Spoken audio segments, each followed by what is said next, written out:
obviously, commiserations on the defeat. What did you kind of make of the performance from your guys' perspective? The third quarter, and it's disappointing because I felt like that was probably a point in the game we could have potentially broken it out, but it was a combination of things both ends. I think the first 7 possessions for Perth in the third quarter, we got 6 stops out of those 7 possessions. What broke the back of it was an offensive rebound, back-to-back O-boards, and I think Windler had a hand in both of those.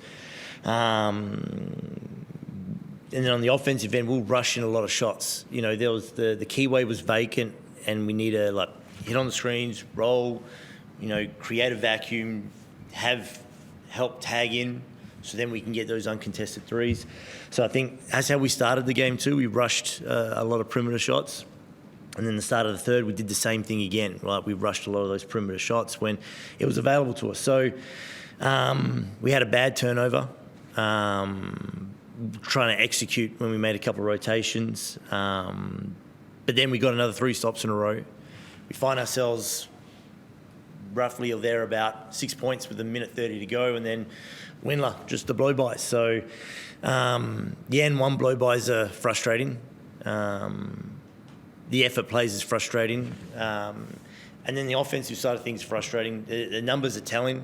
We still got a lot of things we need to work on in that regards. We're kind of limited that we've got maybe 2 or 3 guys, effectively looking to score. We need to open up that playbook a little bit more and get some opportunistic scoring happening on the offensive end.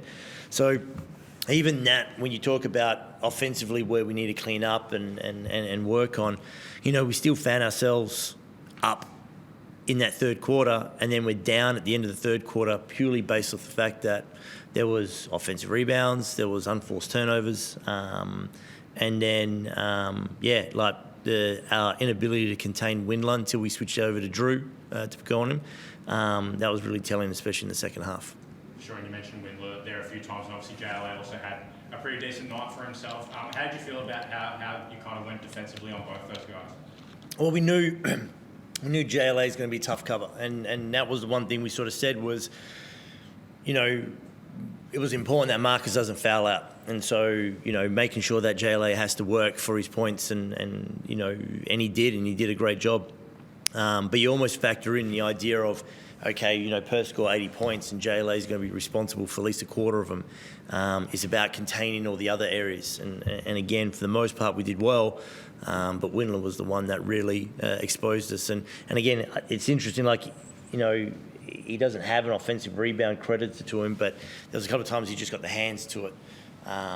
Didn't matter, who we subbed in or out. It wasn't until we made a collective effort to box out. But, yeah, there's the effort plays and the offensive rebounds and second chance points. We had that chance to break out to double digits. We even held on to that 6-point margin, and then in 1:30 it turns on us really quick, and we're trying to play a little bit of catch up again in the fourth. You mentioned Marcus there, obviously. I think he picked up that ticky-tacky one early in the first quarter. I thought I was going to be asking you again about his foul trouble, but he seems to kind of clear it up a little bit throughout the game. What did you make of kind of his performance overall on both ends of the court? Yeah, especially with Wardenberg out, that was one of the things we said we needed his availability. The best ability is availability. So I think he was hard done by in a couple of calls, especially at the end, especially the way it was explained in a sense that because he was taking it to the chest in the first half, now that it's not a charge because they felt like he could have stand on his feet. It's not really a reason, which is interesting. So, no, he was great. We need him because, especially with Wardenberg out for this stretch, he needs to be available. But, we now the next layer to that is we've got to get him being a little bit more of an offensive threat for us by getting onto the rim and getting him those looks and getting those passes. And the harder he rolls onto the rim, the harder the defense is going to tag off the ball, which will free up the guys on the perimeter like Rain and Drew. Coach, 10 shots from Jack McVeigh tonight. Are you happy with that number? Do you feel like he should be more aggressive, or do you trust that he is going to just always let the game come to him? There's a couple of moments where I felt like he probably had some looks that he should have taken and turned it down. And again, I think we find ourselves, spectating a little bit and ball watching on offense. It's hard. You want to get Jack involved in that initial action, which is, the defense is prepared for. And then it's on that ball reversal where it comes back to the middle or back on that east to west movement, that will generally free up Jack. It just never came back. The continuation sort of never came back. We did the initial action and then it was a shot, or we did the initial action and then it was a turnover. But we want to get the back end of the shot clock for Jack rather than trying to put up these most of them were some desperate heaves in that middle part of the shot clock. I've got no problem slowing this down and making it a half-court game. We really had points of emphasis that we wanted to get to on the offensive side of things. There was parts, there was that, but I mean, you can go back and watch that third quarter. Everything is just shot off one pass, and that's disappointing, but something we need to work on. I guess I'll ask about Admiral Schofield. His playing time was a little shaky in that second half. He was limping a little bit. Is he okay? Yeah, again, it's just little nagging injuries, little concerns, nothing crazy that most athletes will prepare themselves and go through. It was one of those situations where we got to the point where we were subbing him in for the offense and subbing in Al for the defense, and we felt like that was rolling. So Al was having a good game, getting deflections. He was active on the rebounds, and I think he had 4 steals. So it was more strategic on, knowing personnel-wise that we put Drew on Windler, and we can move Al over to one of those guards because he moves very well for a forward. Just touching a bit further on Alex's game, he had 4 steals, 9 rebounds, and a big steal late in the fourth. Are you happy with his performance and how he's progressed this year? Yeah, I mean, defensively he's great, and that's the big part. We knew with his athleticism and his effort, rebounding he's great. Defense is starting to short close out him now, and so I know he hit a big one, the corner 3, and I'm glad he went for that attempt when he was wide open, which would have given us a little bit of an edge with about a minute and a half or a minute to go. That's the next part we need to unlock in his game. But in terms of effort, play, intensity, he ticks all the boxes for us defensively. We just need to expand his game a little bit more on the offensive end.